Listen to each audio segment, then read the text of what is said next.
Përshëndetje sërish për gjithë të nderuar shikues, mirë se erdhët në edicionin informativ të orës 13:30 këtu në News 24. Pas pak në lajme do të ndiqni. Gjatë një takimi me banorët e Burrelit, kryetari i PD-s Lulzim Basha deklaroi se qeveria ka dalë zbuluar duke vjedhur miliona euro dhe duke ju referuar protestës të shtunës, tha se tani është koha që qytetarët të marrin në dorë fatin e tyre. Gani Dizdari, antari i gjykatës kushtetuese, nuk do të jetë më pjesë e sistemit të drejtësisë. Kolegji i apelimit konfirmoi vendimin e KPK-s për shkarkimin e tij dhe shkak u bën pasuria dhe pastërtia figurës morale. Gardisti Alket Arapaj, që një ditë më parë vrau gruan e tij, ka thënë para policisë se dyshonte që shoqja e tradhtonte. Sipas burimeve policore, Arapaj ishte në gjendje jo shumë të qëndrueshme psiqike.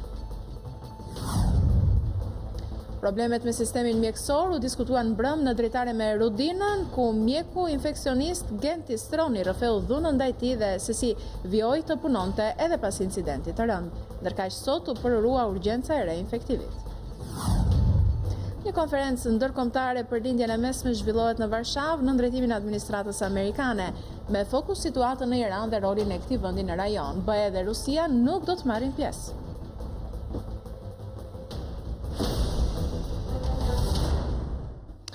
Vjojmë mëgjërësisht me lajmet. Gjatë një takimi me banorët e Burrelit, kryetari i PD-s Lulzim Basha deklaroi se qeveria ka dalë zbuluar duke vjedhur miliona euro dhe duke ju referuar protestës së të shtunës, tha se tani është koha që qytetarët të marrin në dorë fatin e tyre. Kudo ku kam qenë gjatë këtyre javëve, kam parë nga njëra anë varfrinë e madhe, papunësinë, braktisjen, tradhtinë që Edi Rama dhe banda t'i hajdutëve ka bërë ndaj çdo shqiptari. Kam parë pamundësinë ekstreme të prindërve për të siguruar bukën e gojës për fëmijët e tyre. Unë me ju kam qenë dhe me ju rri e me ju do të rri gjithmonë. Jo me kriminalët, jo me oligarkët, jo me hajdutët, por me njerëzit. Fati juaj është vetëm në dorën tuaj dhe të askujt tjetër. Parlamenti dhe qeveria nuk janë gjë tjetër veç se produkt i vullnetit tuaj. Ndaj le të mblihemi të gjithë bashkë të shtunë, le të vërshojë sovrani në rrugët e sheshet e Tiranës të shtunën në orën 11 në referendumin më të madh popullor që do t'japi fund kësaj qeverie pandite. Se ditën e shtunë merr fund largimi i shqiptarëve nga padrejtësitë, fillon largimi dhe shembja e këtij sistemi të kalbur antipopullor, anti-europian.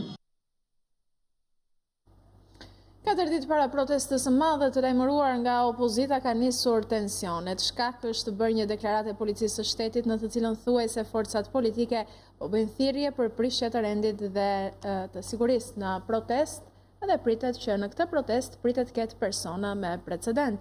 Opozita cilësoi deklaratën si provokim të Edi Ramës. Policia e shtetit, Partia Demokratike dhe Lëvizja Socialiste për Integrim janë përplasur në distancë në lidhje me protestën e opozitës në 16 shkurt.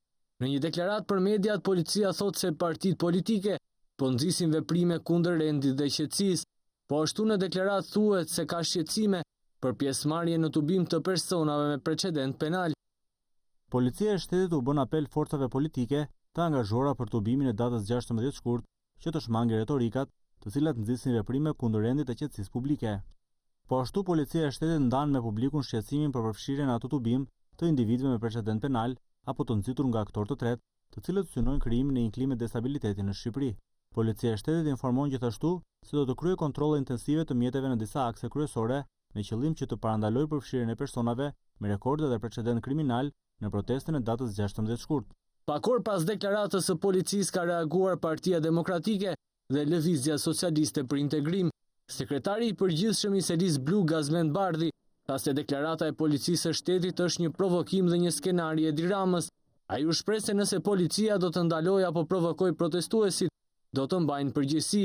Ndërkaq Lëvizja Socialiste për Integrim nëpërmjet Endrit Brahimllarit i kërkoi policisë që t'i mbajë larg provokatorët. Skenari për të përdorur policinë si vegël politike është kriminal. Paralajmërojmë policinë e shtetit e Edi Ramës të ri larg protestuesve, të mos pengoj lëvizjen e lirë të tyre, për ndryshe secili prej shërbëtorëve të skenarit kriminal të Edi Ramës do të mbaj përgjegjësi personale dhe ligjore. I bëjmë thirrje të heqë dorë nga çdo skenar destabilizues që ka mbi tryezën e tij. Në të kundërt, Edi Rama do të jetë i vetmi që do të mbaj përgjegjësi njësoj si çdo diktator që del kundër vullnetit të popullit bashkuar. Paralajmërojmë Edi Ramën të mbaj larg provokatorët nga protesta e ditës së shtunë. I vetmi person që kërkon të destabilizojë vendin është Edi Rama. Policia e shtetit, nëse ka informacion për element me rekorde kriminal, të cilët përbëjnë rrezik për rendin dhe stabilitetin e vendit, të luftoj e t'i godas ata me forcë më të madhe çdo ditë, sot, nesër, pas nesër. Opozita e bashkuar ka thirrur në një protestë të madhe të gjithë qytetarët në 16 shkurt. Protesta është parashikuar që të mos ketë fjalime nga liderët e partive, të cilët janë shprehur se nuk do të mbajnë përgjegjësi për sjelljen e protestuesve.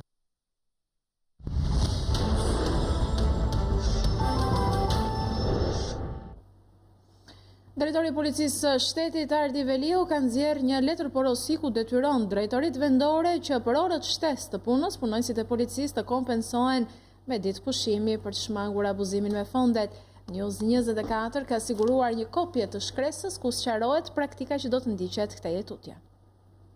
Punonjësit e policisë që kanë punuar jashtë orarit të punës nuk do të paguen për orët shtesë për të cilat kanë punuar. Drejtori i përgjithshëm i policisë Ardi Veliu u ka dërguar një letër porosi drejtorive vendore ku sugjeron atyre që për këto orë shtesë të shpërblejnë punonjësit e policisë me ditë pushimi dhe jo me lek.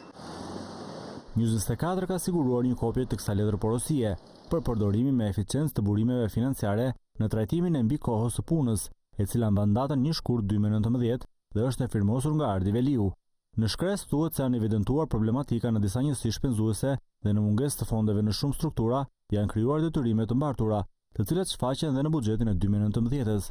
Për këtë drejtori i policisë ka porositur varësit që punonjësit e policisë që kanë punuar jashtë orarit të kompensohen me ditë pushimi dhe vetëm në rastet kur kjo është e pamundur të kompensohen me pagesë nga fondi i lirë ose fondi shtesë i policisë. Pagesa bëhet vetëm nëse shoqërohet në kërkesë me shkrim ku argumentohet pse është e pamundur dhënia e pushimit. Kjo kërkesë më pas përcillet në drejtorinë e financave e shërbimeve mbështetëse në drejtorinë e përgjithshme. Në policinë e shtetit ka qenë gjithmonë problem kompensimi për orë shtesë të punës për shkak të mungesës së fondeve. Kjo praktikë e re e urdhëruar nga Ardi Veliu e vështirëson edhe më tej përfitimin e kompensimit veçanërisht në drejtorinë e policisë së Tiranës. Protestat e vazhdueshme në zonën e Astirit, por edhe protestat disa javore të studentëve në fund të vitit 2018 bën që për rreth 3 muaj 6 komisariate në Tiranë të kalonin në gëdishmëri duke punuar jashtë orarit dhe pas një pushimi javor. Çdo efektiv i këtyre komisariateve ka shumë orë shtesë, por ka shumë pak gjatë që të paguhen për to. Gjyqtari kushtetues Zgani Dizdari duhet largohet përfundimisht nga sistemi i drejtësisë, pasi Komisioni i Posaçëm i Apelimit la në fuqi vendimin e KPK-s që e shkarkoi nga detyra. Zgani Dizdari u penalizuar për pasurinë dhe pastërtinë e figurës. Gjyqtari u vendos në pozitë të vështirë për lidhjen e tij me NIP-in, i cili rezulton se është i dënuar për çështjen e ushtrimit të ndikimit palishëm në gjykatën e lartë, si dhe mungesën e burimeve të lishme për krimin e disa pasurive të paluajtshme, po ashtu edhe për një borxh që ja kishte marrë të bijës. Gjithashtu, sot në Komisionin e Posaçëm të Apelimit nisi seanca për prokuroren Antoneta Sevdari pas ankimimit të bërë nga komisioneri publik, sipas të cilit prokuroria nuk justifikon pasurinë. Ndërkohë në Komisionin e Pavarur të Kualifikimit u zhvillua seanca dëgjimore për gjyqtarin Hysni Demiraj.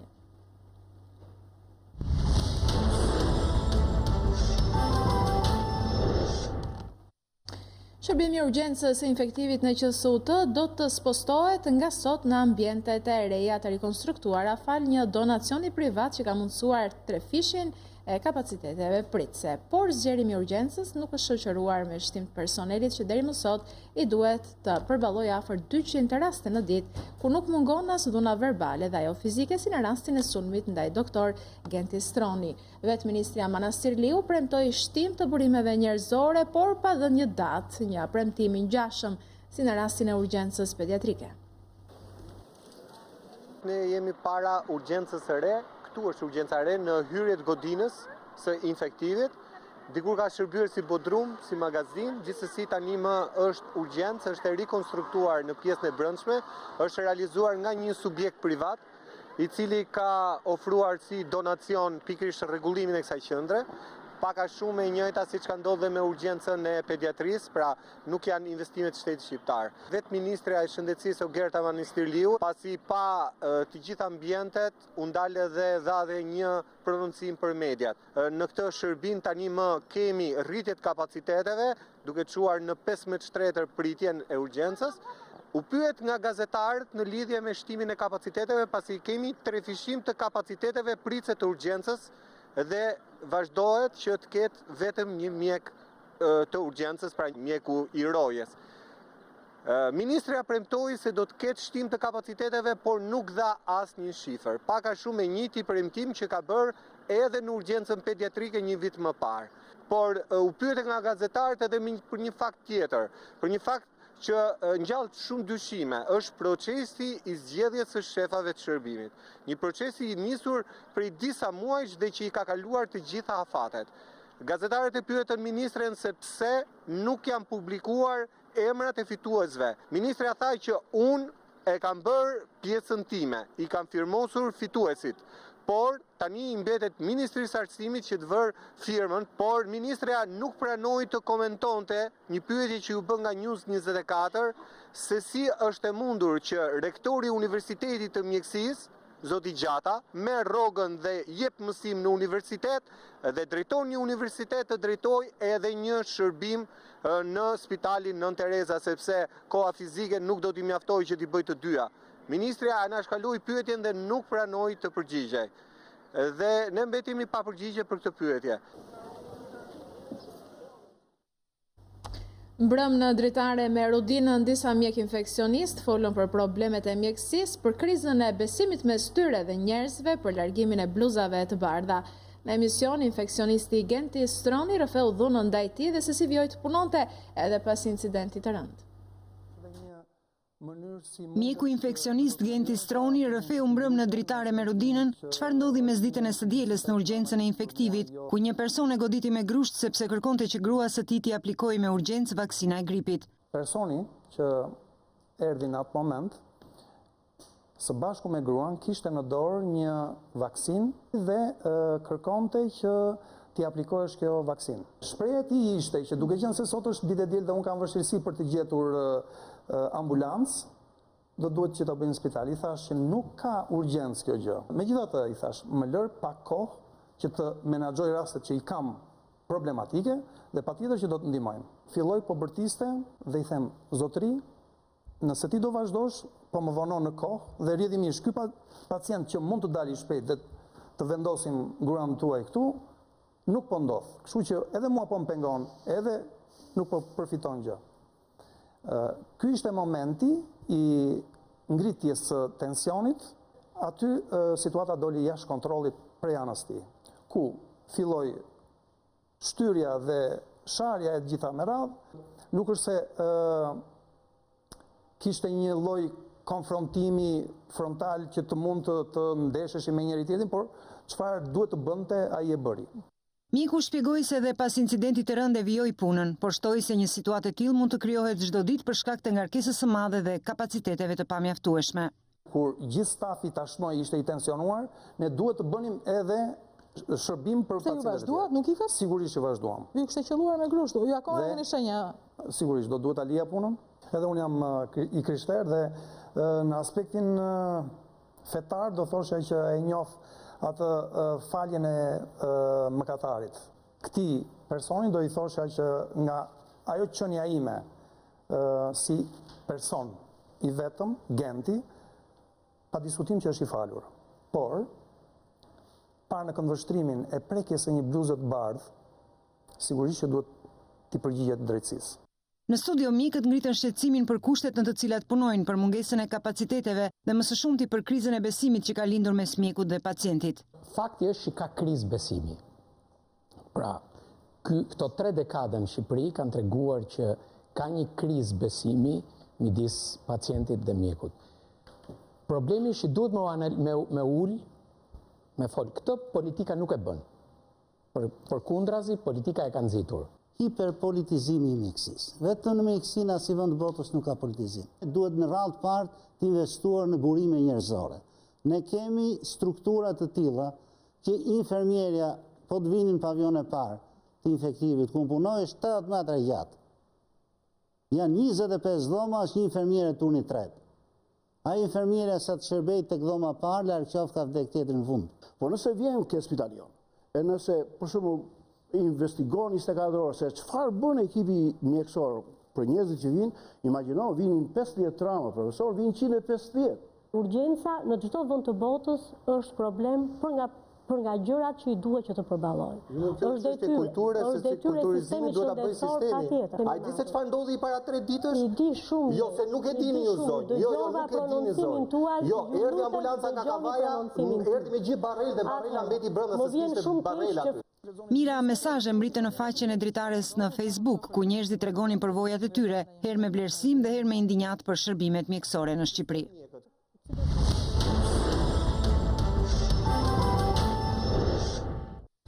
Zbardhe dëshmia e 44 vjeçarit Alket Arapaj, gardisti që vrau një ditë më parë me armën e shërbimit bashkëshorten e tij Ervilma Seferi. Mësohet se Arapaj është faqur i paqëndrueshëm psikologjikisht kur është marrë në pyetje, ndonse nuk ka dhënë detaje se çfarë ka ndodhur mes tij dhe bashkëshortes mëngjesin e dielshëm, ai ka deklaruar se shkak ka qenë xhelozia.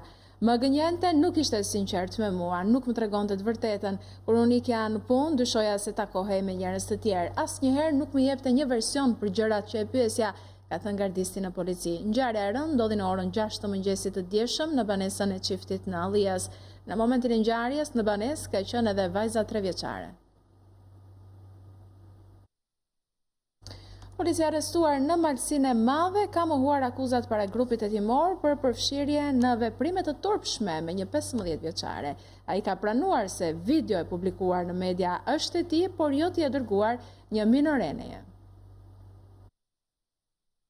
Të gjitha vajzat e shkollës së Gruemirës bashkë me prindrit e tyre në Malsinë e Madhe janë pyetur në pranitë të policisë, psikologu dhe drejtuesve të shkollës, por asnjë nuk ka pranuar se mund të jetë ngacmuar seksualisht nga policia e arrestuar Berhan Bajrakurtaj. 6 vajza të shkollës së mesme dhe 10 të 9 vjeçares, të cilat mësojnë në një godinë në njësinë Gruemir, shkojnë dhe vinë në shkollë me transport me furgona dhe nxënësit janë të gjithë bashkë dhe asnjë prej tyre nuk ecën në këmbë. Po ashtu, prindrit e tyre kanë deklaruar se nuk kanë patur asnjë lloj shqetësimi. Drejtoresha e shkollës 9-vjeçare në Gruemir, Drita Vecaj, në një komunikim telefonik për News24 ka pohuar se në atë shkollë mësuesit nuk kanë dijeni për ndonjë ngacmim seksual. Nga ana tjetër, policia arrestuar në Malsinë e Madhe, Berhan Bajrakurtaj, ka mohuar kategorikisht të ketë ngacmuar seksualisht ndonjë vajzë minorene. Specialistë të shërbimit për çështjet dhe ankesat kanë bërritur nga Tirana në Shkodër pas ditën e së hënës dhe me prokurorin e çështjes Vat Staka morën në pyetje efektivin Bajrakurtaj, por polici nuk ka pranuar për asnjë moment ngacmimin e një 15 vjeçareje. I dyshuari ka pranuar se videoja e publikuar është e tij, por ka deklaruar se e ka dërguar gabimisht. Sipas burimeve, forcat e policisë kanë gjetur edhe disa video të tjera në telefonin e Berhan Bajrakurtaj, por në asnjë prej tyre nuk përfshihet ndonjë e mitur. Forcat e policisë kanë qenë edhe në banesën e Bajrakurtajt dhe është konstatuar se ato video i ka bërë brenda shtëpisë, në ato momente kur nuk ka qenë në punë, ndërsa kolegët e tij e njohin atë si një person që tregohej pa kujdesshëm, gjë që sipas tyre mund të ketë sjellë këtë ngjarje. Berhan Bajrakurtaj është baba i 3 fëmijëve, 2 vajza të martuara dhe një djalë rreth 13 vjeç. Studentët e Universitetit të Shkodrës me pankarta Stop dhunës për dhunimin dhe prostitucionit kanë protestuar këtë mërkur para dyerve të drejtorisë së policisë së këtij qyteti. Protesta vjen pas ngjarjeve me 2 efektivët e policisë në këtë qark. Edhe pse ende nuk ka një denoncues në polici për efektivin e Gruemirës, studentët e Universitetit të Shkodrës kanë zgjedhur të bllokojnë dyert e drejtorisë së policisë së Shkodrës në shenjë proteste. Me pankartën Stop dhunës për dhunimin dhe prostitucionit, studentët morën shkas edhe nga ngjarja një ditë më parë me një efektiv të policisë në Shkodër, i cili dyshohet se ka ngacmuar seksualisht një studente, rast që u publikua nga ish-kryeministri Berisha, referuar një mesazh të nisur nga një student i këtij universiteti. Në mënyrë simbolike, studentët qëndruan ulur në tokë për disa minuta para policisë së Shkodrës, duke kënduar himnin kombëtar.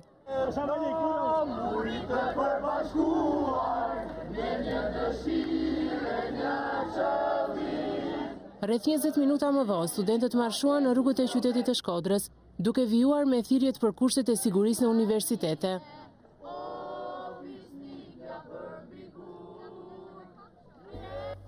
Gjykata e Apelit me Selina Hag ka refuzuar ekstradimin e Arben Frokut, biznesmeni dënuar me burgim të përjetshëm në Shqipëri për vrasjen e kryekomisarit Dritan Lamaj. Lajmi është konfirmuar nga News24 nga avokati i tij në Shqipëri Tonin Prendi, i cili deklaroi se Froku tashmë do të lëviz i lirë në shtetin holandez.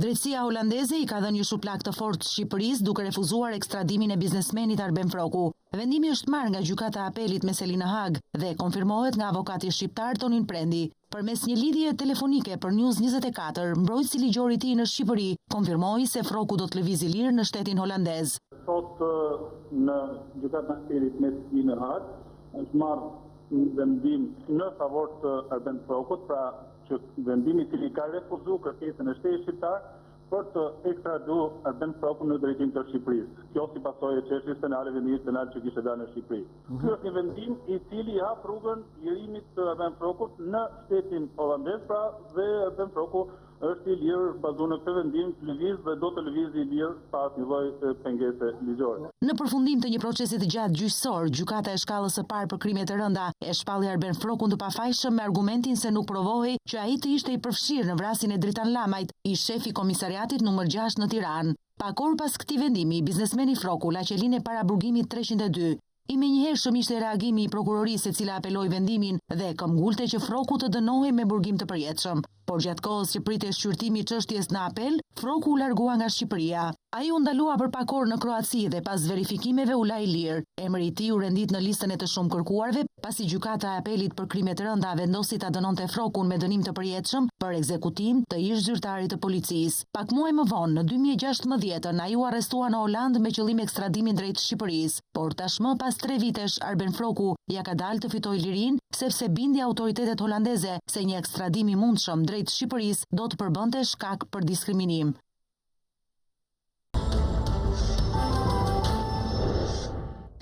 Rikthehemi drejt për së drejti me lajmet. Goditen 4 grupe të trafikut ndërkombëtar të drogës nga Shqipëria drejt Italisë. Hetimi i përbashkët mes autoriteteve të dy vendeve përgjatë 2 viteve çojnë arrestimin e 20 personave dhe shpalljen në kërkim të 7 të tjerëve.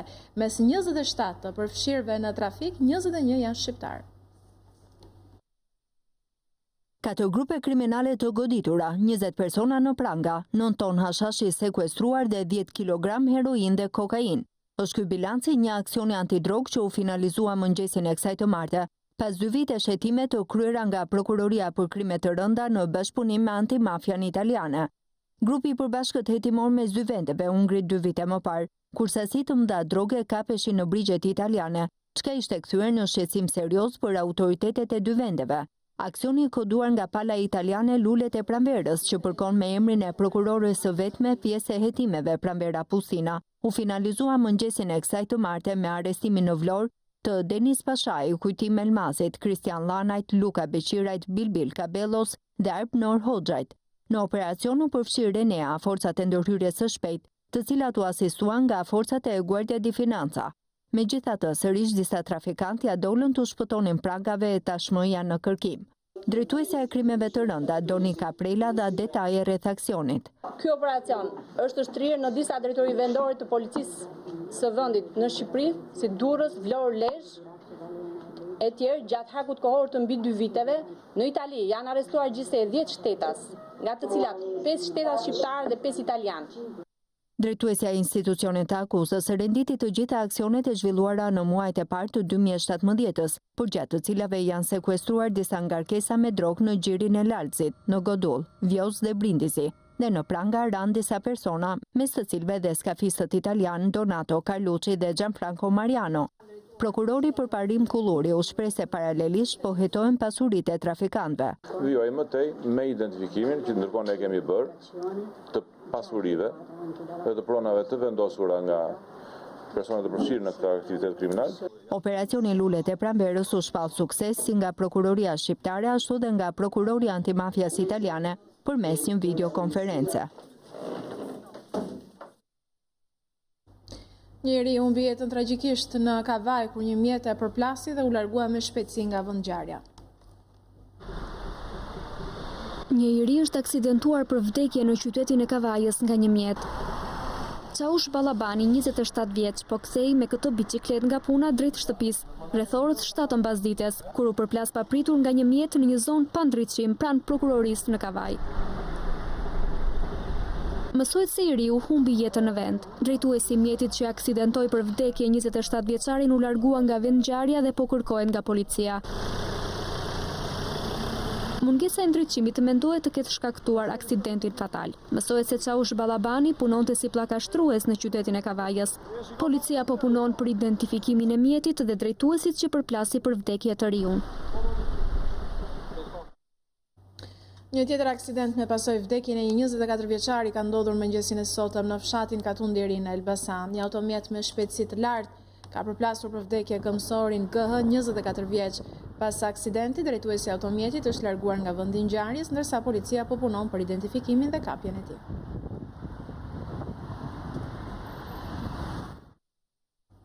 Familja Gjoni në Puk ka reaguar pas emisionit Lejene duke mohuar të ketë kërkuar para për t'u pajtuar me vrasësin e të birit. Në një intervistë për News24, Mark Gjoni thotë se nuk do ta shiste kurrë gjakun e të birit të vrarë. Ndatë me ta bion për Italijet tonë, që kur shkojsh me mua atje jenë besë zotit e tamen, nuk tje drejt për i kërkujnë botë. Se me gjë aty më pritesh mua mik. Unë do t'i kërkoj Marcos që t'bahat mik me italianin. Këto deklaratat të pajtimtarit Nikol Shullani, i cili zotohej për pajtimin e gjakut pa kontaktuar fare me familjen e emigrantit të vrarë në Itali, duket se kanë nxehur edhe më gjakrat. Ne udhëtuam sot drejt fshatit të largët malor në familjen e Mark Gjonit, i cili mohon faktin se ai kishte kërkuar para për të falur gjakun e djalit. Mbi gjitha, as në mënyrë kategorike nuk i kam thënë për lek as për gjë. Thonë se s'ka pasur djalin në Itali me shit me lek. Atje. Unë kam shoh me punu, jo me shit me lek. E sot mos më gëzo djalin tim.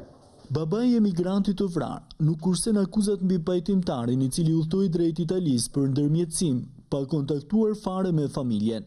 Ngo fullani, shku në Itali, pa dinin teme, pa procesin teme, pa agjan, pa sen. Kur ka armë shpi, unë se kam njefë se ku tham ngo fullani.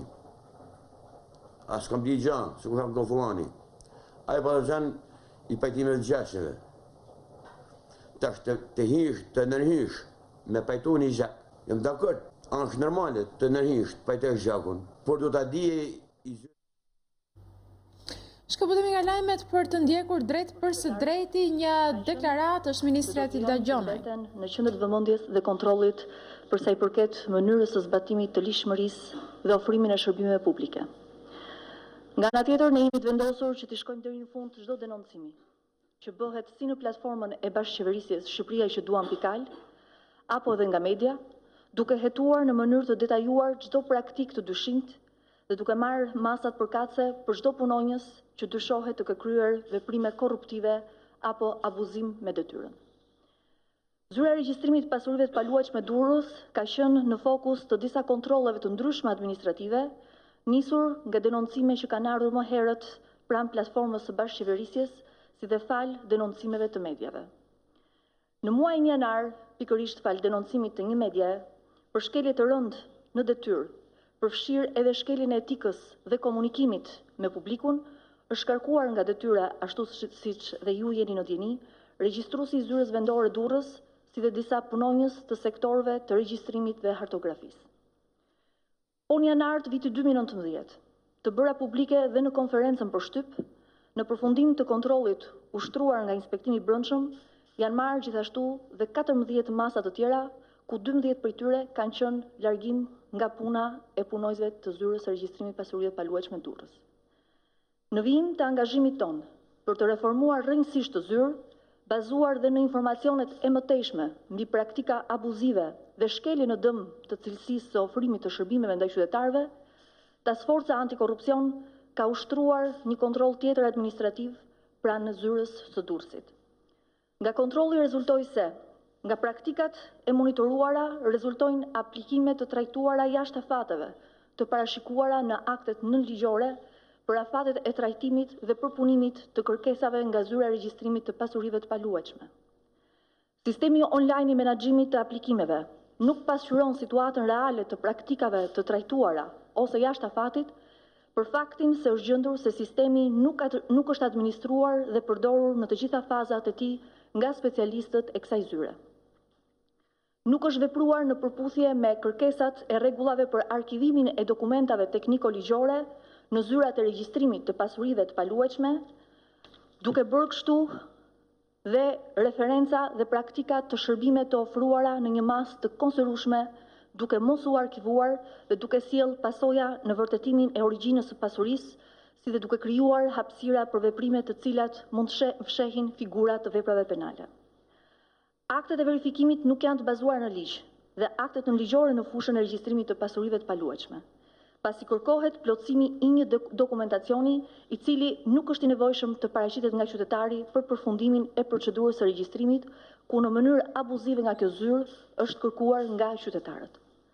Bazuar në gjetjet e këtij kontrolli, nga task forca antikorrupsion janë rekomanduar gjithashtu njësër masash të tjera disiplinore, duke i ushtuar 15 masave disiplinore të marra më herët. Dhe pikërisht largim nga puna për 6 specialistë të kësaj zyre, sektorit të regjistrimit dhe të hartografisë, dhe vërejtje me shkrim për 10 specialistë të tjerë, jurist dhe hartograf të sektorit të regjistrimit dhe hartografisë. Dhe duke çuar në total numrin e masave disiplinore për punojësit e kësaj zyre në 31 masa. Ekipi i ri i stafit të zyrës së Durrësit, në bashkëpunim edhe me zyrën qendrore të këtij institucioni, janë duke marrë masat e duhura për të ndryshuar në mënyrë rrënjësore situatën në këtë zyrë dhe duke krijuar kushtet e përshtatshme për një shërbim sa më cilësor, të drejtë dhe transparent për të gjithë qytetarët. Në të njëjtën kohë, në rolin e koordinatorit kombëtar antikorrupsion, më duhet të nënvizoj punën e mirë të bërë nga strukturat e policisë së shtetit në bashkëpunim dhe me institucionet e tjera ligjzbatuese në vend. Gjatë javës së kaluar, nga policia e shtetit janë evidentuar dhe referuar në prokurori materialet për 9 raste të veprave penale, korrupsioni pasiv i funksionarëve dhe personave që ushtrojnë funksione publike, si dhe shpërdorim detyre.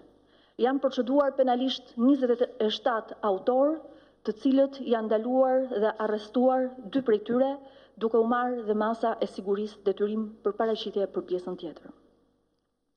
Në përfundim të këtij raportimi javor, më duhet të nënvizoj mesazhin e qartë për gjithë.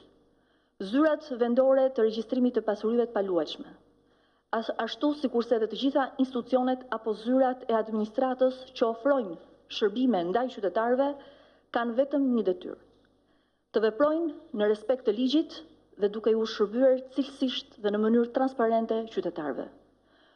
Nuk do të ketë asnjë tolerancë dhe asnjë kthim mbrapa për çdo që shkel ligjin dhe që nuk ofron shërbimet cilësore ndaj qytetarëve.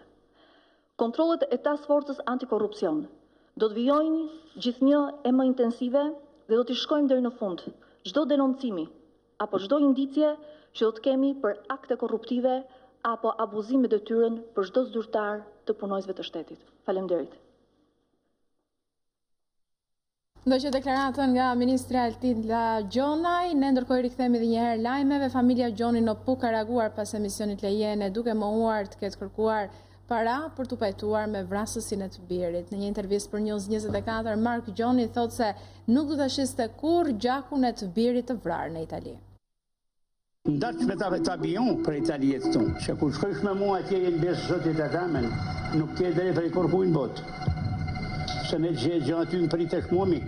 Unë do t'i kërkoj Markos që të bëhat mik me italianin. Këto deklarata të pajtimtarit Nikol Shullani, i cili zotohej për pajtimin e gjakut pa kontaktuar fare me familjen e emigrantit të vrarë në Itali, duket se kanë nxehur edhe më gjakrat. Ne udhëtuam sot drejt fshatit të largët malor në familjen e Mark Gjonit, i cili mohon faktin se ai kishte kërkuar para për të falur gjakun e djalit. Asë në mënyrë kategorike nuk i kam thënë për lek as për gjanë. Unë s'ka pashu djalin në Itali me e shit me lek. A që? Unë kam shoh me punu, jo me e shit me lek. E sëtë mos me e gëzohë djalin tem. Babai i emigrantit të vrarë nuk kursen akuzat mbi pajtimtarin, i cili udhtoi drejt Italisë për ndërmjetësim, pa kontaktuar fare me familjen. Ngo fullani, shku në Itali pa dinin teme, pa prezencën teme, pa agent, pa sen. Kur ka ardhur në shtëpi, unë se kam njeh se ku kam nga fullani. As kam di gjë, se ku kam nga fullani. Ai pa thënë i pajtimeve të gjasheve. Tash të hish, të nërhish, me pajtu një gjak. Jam dakord, është normale të nërhish, të pajtosh gjakun, por do ta di i zoti i shtëpisë, pa ditë nga fullani se unë a pranej, a se pranej, si e ka rritaj me shkohet në Itali, me bëma vetë me gjaksin tim. Si e ka rritaj atë qëllim, me shkohet bëma vetë me gjaksin tim. E më më thëmë se kështu. Për Mark Gjonin, deklarata sa i ka kërkuar para në kombim të gjakut të djalit, ka shkelur rënd kanunin dhe ka prekur thellë dinjitetin e familjes së tij, aq sa shko në qëndrime ekstreme. Unë, për momentin se e kam gjo mram, se brama kam gjo në 7 gjins, jam një shash i gëzum, sa ta kem pas në gofullanin, atë gazetori italian, e atë italianin, mi vratë të tre, nuk kam qenë i knash. Nuk kam qenë si grimi i knash. Mi pa vratë të tre resht, tak, grimi i knash nuk kam qenë. Mark Gjoni, i bindur se dikush me gjakun e të birit, po kërkon të bëj pazare, ka dhe një apel për Hasmin. Në që se ka gabu kush e me ka hon lek për rasin e djelit tim, për bo me zbuluhe në kohë gjak bërsh, në që se ka dhen lek dikuj, a italiani, të tërguje si borrat.